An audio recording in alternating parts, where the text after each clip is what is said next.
कमीना ससुराल पार्ट 2। पिछले भाग में आपने देखा कि उर्मी एक गरीब लड़की है जो शादी करके एक बड़े घर की बहू बन जाती है। ससुराल में उसे देवर के अलावा किसी से भी खास सम्मान नहीं मिलता, जिसके कारण वो बेचारी बुझी बुझी सी रहती है। ससुराल में मिलता अपमान और तिरस्कार भी वो हंसकर बर्दाश्त कर रही थी, क्योंकि वो नहीं चाहती थी कि उसके मायके को ससुराल के बारे में भनक भी लगे। उसका सौतेला बाप उर्मी की माँ का जीना मुश्किल ना कर दे, इसी डर से उर्मी ससुराल में हर बात को चुपचाप बर्दाश्त कर रही थी। कुछ समय के बाद उर्मी का पति काम के सिलसिले में शहर चला जाता है। ऐसे में अकेली भाभी को देखकर उसका देवर अब थोड़ा अजीब बर्ताव करने लगा था। अब आगे। भाई की अनुपस्थिति में अकेली जवान भाभी को देखकर कुशल की नीयत खराब होने लगी थी। कुशल अब भाभी उर्मी के करीब जाने के नए नए बहाने ढूंढने लगा था। एक दिन, अरे उर्मी, जरा एक गिलास ठंडा पानी तो पिला। अभी लाई माँ जी। उर्मी जब पानी का ग्लास सास को पकड़ाने लगी तो उसने महसूस किया कि सास कुंती के हाथ कंप कपा रहे हैं। क्या बात है माँ जी, आप ठीक तो है ना? डॉक्टर को बुलवा दूं क्या? अरे नहीं, डॉक्टर की ज़रूरत नहीं है, बस ऐसे ही घबराहट हो रही है। माँ जी, ऐसे अचानक कैसे घबराहट होने लगी आपको? कुछ तो ज़रूर हुआ है। मेरी सहेली है निर्मला। सहेली क्या, मेरी बहन से भी बढ़कर है मेरे लिए। उसके बेटे का भी फ़ोन आया था, कह रहा था कि निर्मला की तबीयत ठीक नहीं है, बार बार मुझे याद कर रही है। पता नहीं कल सुबह का सूरज देख पाएगी भी या नहीं। इतना कहते हुए कुंती की आवाज़ डबडबाने लगी थी। अरे माँ जी, ये तो बहुत बुरी खबर है। आपको याद करिए मासी जी, तो जाइए ना, उनसे मिलकर आइए। क्या पता आपसे अपने दिल की कुछ बात कहना चाहती हो। कुंती ने आज तक बहू उर्मी से अपने दिल की बात नहीं कही थी, लेकिन ऐसे नाजुक समय में बहू की सहानुभूति से जैसे उसके अंदर का लावा पिघलने लगा था। दिल तो मेरा भी चाहता है कि मैं उसे जाकर देख कर आऊँ, लेकिन क्या बताऊँ, इंसान हर समय अपने मन की भी तो नहीं कर सकता ना। ऐसे कैसे जाऊँ, इतनी रात गए और तू भी घर में अकेली है, ऐसे कैसे तुझे यहाँ छोड़कर चली जाऊँ। अरे माँ जी, आप मेरी चिंता क्यों करती हैं? मैं संभाल लूँगी यहाँ। और वैसे भी अपने घर में डर किस बात का? आप चिंता छोड़िए और जाइए अपनी सहेली से मिलकर आइए। आप जब तक उनसे मिल नहीं लेंगी, आपके मन को सुकून नहीं मिलने वाला। बहू की बात सुनकर कुंती की थोड़ी हिम्मत बनी और वो बेटे कुशल को आवाज़ लगा देती है। क्या हुआ माँ? बेटा, निर्मला की हालत सही नहीं है, पता नहीं सुबह तक क्या से क्या हो जाए। तू जा, निकाल अपनी मोटरसाइकिल, मुझे निर्मला के घर तक ले चल। माँ की बात सुनकर कुशल झटपट अपनी मोटरसाइकिल निकालता है और माँ के साथ जाने को तैयार हो जाता है। माँ जी, बाहर ठंड बहुत है, आप ये शॉल लेती जाइए और आप भी कुछ गर्म कपड़े डाल लो लल्ला जी। ठीक ही कह रही है ये, जा जैकेट पहन कर आ। दिसंबर की सर्द रात में कुंती और उसका बेटा कुशल बाइक से बीमार निर्मला के घर की ओर निकल जाते हैं। कुंती और कुशल के जाने के बाद बहू उर्मी की आंखों से नींद दूर भाग गई थी। पता नहीं निर्मला मौसी किस हाल में होंगी। कहीं ऐसा ना हो कि माँ जी के पहुँचने से पहले कुछ ऊंच नीच हो जाए। माँ जी को देखकर लगता है उनका निर्मला मौसी के साथ बहुत प्रेम है। ऐसा अनर्थ ना करना भगवान, दोनों सहेलियों को आखिरी बार मिलने का मौका ज़रूर देना। निर्मला, मैं हूँ कुंती, दरवाज़ा खोल। कुंती की आवाज़ सुनकर निर्मला का बेटा अभय दरवाज़ा खोल देता है। काकी जी, आपके ही इंतज़ार में पूरे दिन से बड़बड़ा रही है अम्मा। ऐसा लगता है आपको देखने के लिए प्राण अटके इनके। अभी तो 100 साल जिएगी तू देखना, बड़े मक्कार है, सुबह तो उठ बैठेगी। हाँ। कुछ देर तक सहेली के सर पर हाथ फेरने के बाद, रात काफ़ी हो गई है माँ, आप रुको मासी के पास, मैं निकल जाता हूँ। अच्छा ठीक है, तू जा, मैं सवेरे आ जाऊंगी बेटा। कुंती को निर्मला के घर छोड़कर कुशल वापस घर के लिए निकल गया था। आज घर में उसके और उर्मी के अलावा कोई नहीं था। पूरी रात सिर्फ उसकी थी, कोई रोकने टोकने वाला नहीं था। बाइक को हवा में लहराते जल्दी ही कुशल अपने घर पहुंच गया था। रात गहरी हो गई थी। तकरीबन 11 बजे दरवाजे पर दस्तक होती है तो उर्मी लपक कर दरवाजे की ओर दौड़ पड़ती है। कौन है? मैं हूँ भाभी, दरवाज़ा खोलो। देवर की आवाज़ सुनकर उर्मी झट से दरवाज़ा खोल देती है। माँ जी नहीं आई साथ में? सब ठीक तो है ना निर्मला मौसी के यहाँ पर? कैसी हालत है उनकी? नहीं, मैं माँ को वहाँ छोड़ कर आ गया। मौसी की तबीयत का तो क्या ही बताऊँ, यूँ समझ लो कि उनका आखिरी वक्त है, जितनी सांसें चल जाए तो चल जाए। बड़ा दुख हुआ सुनकर। माँ जी ठीक तो थी ना? ज़्यादा घबरा तो नहीं रही थी? अरे नहीं, इतनी कमज़ोर नहीं है माँ, उनकी चिंता मत करो आप। ठीक है, मैं अपने कमरे में सोने जा रही हूँ, आप भी दरवाज़ा अंदर से बंद करके सो जाना। अरे बाहर बड़ी ठंड हो रही है, इतनी रात में मोटरसाइकिल चलाकर आने में पूरा शरीर अकड़ गया है, ठंड से हाथ पर काम भी नहीं कर रहा है। अरे आप बैठो ना लल्ला जी, मैं आपके लिए 1 कप गर्मा गर्म चाय बना देती हूँ। चाय पीकर ना शरीर में थोड़ी गर्मी आ जाएगी, फिर आप आराम से सो जाना। इतना कहकर उर्मी झट से रसोई की तरफ बढ़ जाती है। रसोई में अभी चाय के लिए पानी रखा ही था कि उसे रसोई की तरफ कदमों के बढ़ने की आवाज़ सुनाई देती है। चाय में चीनी डालते हुए वो पलट कर देखती है तो रसोई में कोई नज़र नहीं आता। अपना वहम समझकर वो फिर से रसोई में चाय बनाने लगती है। अचानक ही कुशल आकर उसके पीछे खड़ा हो जाता है और गैस का बटन घुमाने लगता है। कुशल का हाथ उर्मी के हाथों को छूता है तो मानो करंट सा लग जाता है उर्मी को। वो झटके से वहाँ से दूर हट जाती है। आप यहाँ? अरे भाभी, ध्यान कहाँ है आपका? मैं अभी गैस बंद ना करता तो चाय निकल जाती। क्या हुआ, आपको क्या लगा? वासना से भरी नज़र उसने उर्मी पर डाली। उर्मी एक पल को असहज हो गई। दिमाग ने एक बार फिर उर्मी को चेताना चाहा, लेकिन दिल ने मानने से इनकार कर दिया।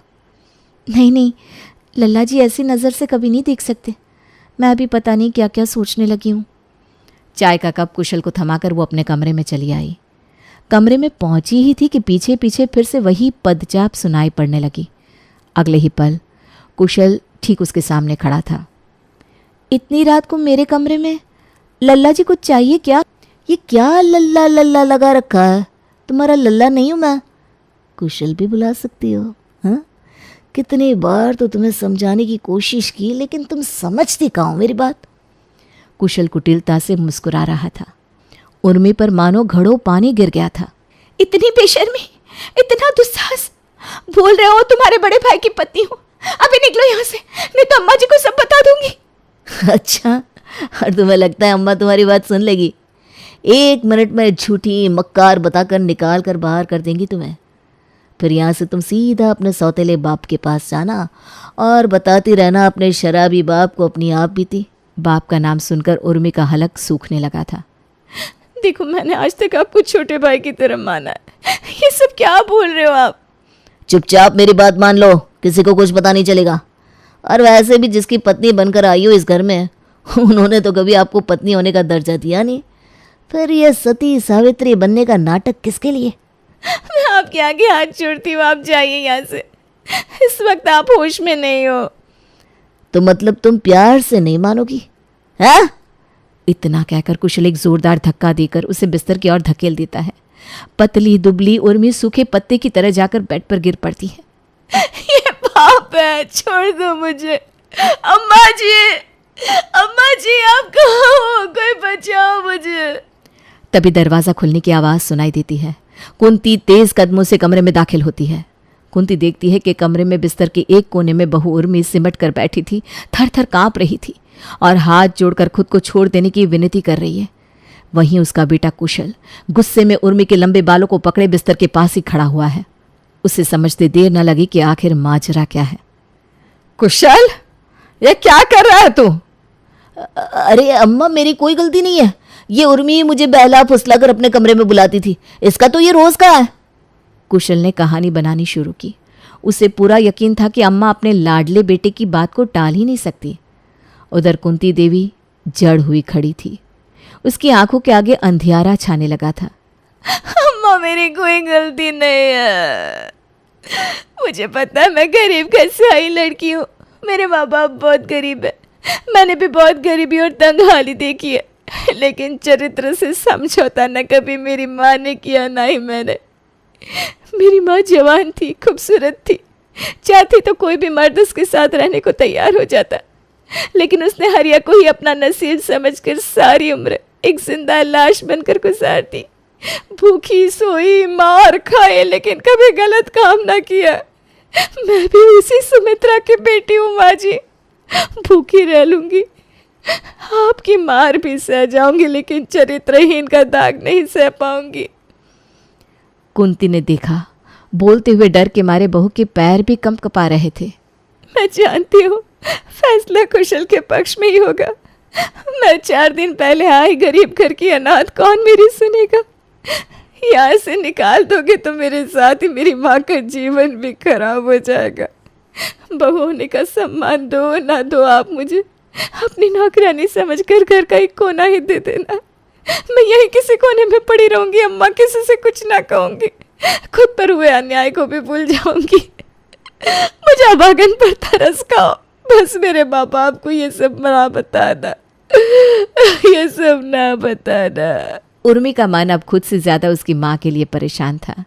पता नहीं इतना बड़ा इल्जाम वो सह पाएगी या नहीं। तू झूठन नहीं है मेरी बिटिया, ये बेगैरत है।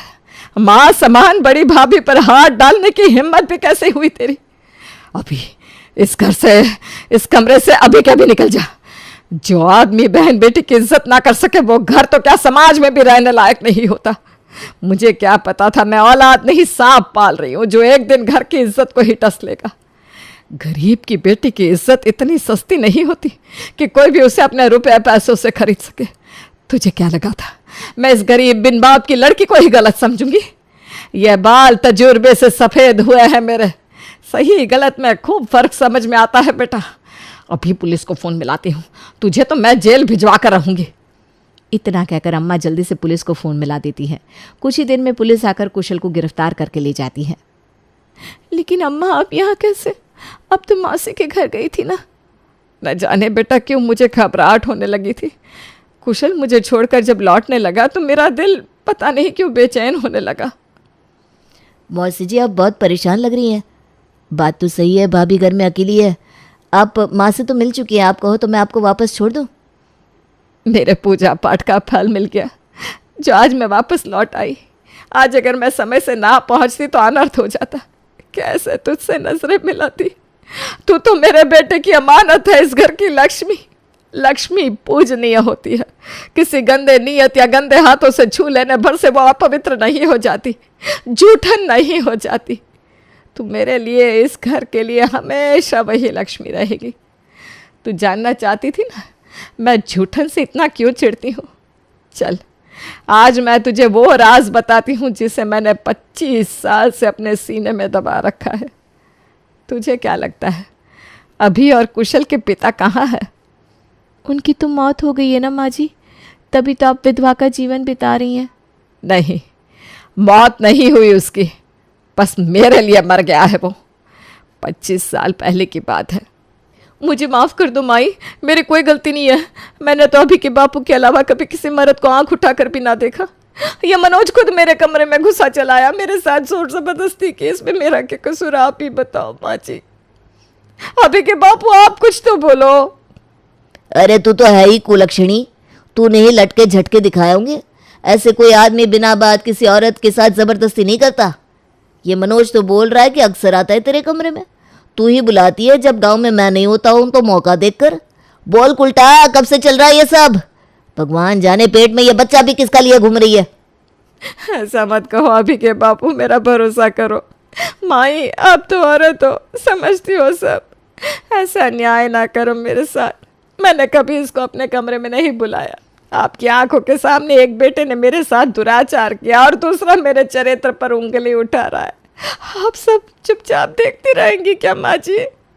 चुप कर, तेरे जैसी औरत मेरे सामने आवाज ऊंची करेगी अब? तुझे क्या लगता है मुझे मेरे बेटों के खिलाफ भड़का सकती है तू? तू सच बोले या झूठ, किसी की झूठन इस घर की लक्ष्मी नहीं बन सकती। तू एक झूठन है बस, इससे ज्यादा तेरी कोई औकात नहीं। कल सुबह होते ही इस कुलक्षणी को पूरे गांव में काला मुंह करके घुमाना, फिर उठाकर यहाँ से बाहर फेंकवा देना। पता तो चले इस कलंकनी को कि बदचलनी का क्या परिणाम होता है। कुंती की सास ने अपना फैसला सुना दिया था।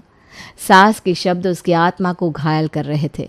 कुंती रोती चिल्लाती रही, किसी ने उसकी एक ना सुनी। सारा कुनबा खड़ा उसे झूठन बुला रहा था और वो असहाय सी घुटनों में मुंह छुपाए नीचे बैठी थी। बड़े घर की बहू थी, गहनों की कोई कमी नहीं थी।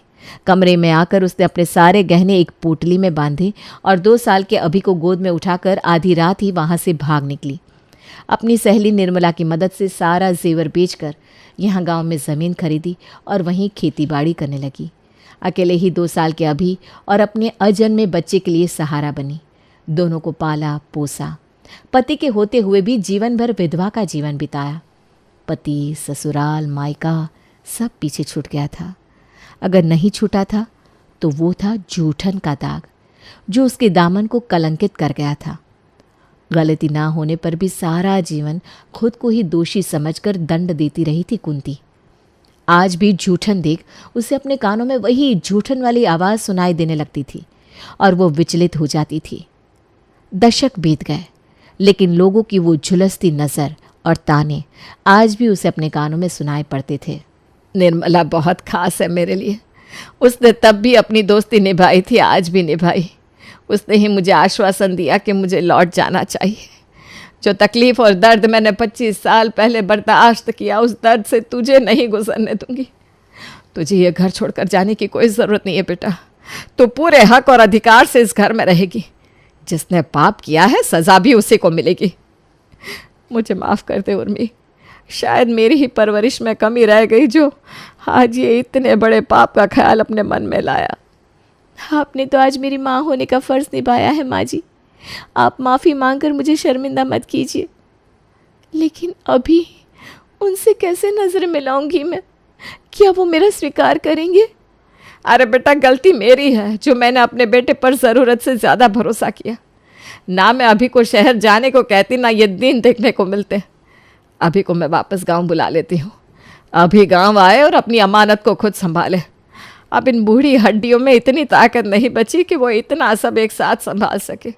कोई बात नहीं, थोड़ी कमाई कम होगी तो चलेगा, लेकिन घर की बहू बेटियां सुरक्षित ना रहे ये मुझे मंजूर नहीं। सास की बात सुनकर उर्मी कुंती को गले से लगा लेती है और फिर दोनों फूट फूट कर रोने लगती हैं। आपने इतना कुछ झेला माँ जी, कभी किसी से अपना दुख दर्द बांटा तक नहीं।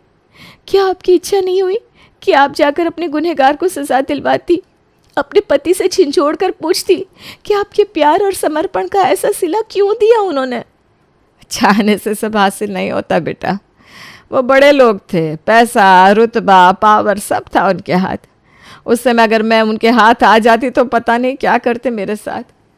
मुझे उस समय अपने बच्चों की जान बचाना ज़्यादा ज़रूरी लगा, इसीलिए अतीत की उन काली परछाइयों को पीछे छोड़ मैं यहाँ चली आई।